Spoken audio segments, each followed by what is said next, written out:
Being too precise as a data analyst can actually be a bad thing. I know that sounds a little bit weird, but here's what I mean by that and what you need to be cautious of.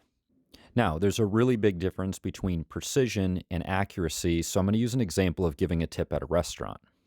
If you had a bill at the restaurant that came out to be $18.70 and you wanted to leave a 20% tip, this would end up being a tip of $3.74.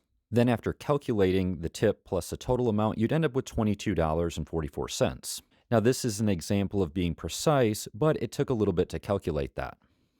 Now, instead of being precise about this, you could simply round the numbers and call it a $19 bill and then do a 20% tip on that, which is going to be $3.80. You could do some quick mental math and come up with a total of $21.80, or you could even round it further and just say it's $22. Now, in the second example where we use rounding, we're very accurate, and I don't think anybody would disagree with that. However, we're not being precise, but we don't necessarily need to be precise in this case. Unfortunately, I've seen a lot of data analysts assume that they need precision when they don't really need it at all.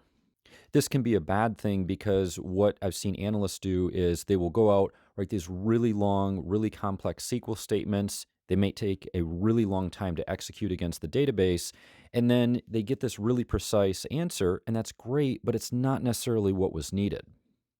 Instead, had the analyst just gone with a accurate answer but a less precise answer, they could have done some quick mental math, looked at some previous reports, things like that, and given a really quick estimate to the stakeholder that would have sufficed. And they might have been able to do this in, say, 5-10 minutes versus maybe spending a half a day, or even a week working on something.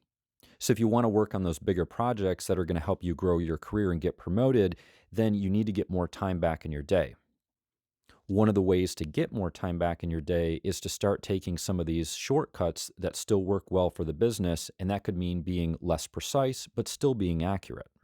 Now, the key thing to remember here is you need to know specifically when can you be a little bit less precise and when do you need a lot of precision. There are some calculations that are really, really important to the business, and they're going to extrapolate those. And if you're not precise, well, you could get yourself in a little bit of trouble. So definitely be cautious about that.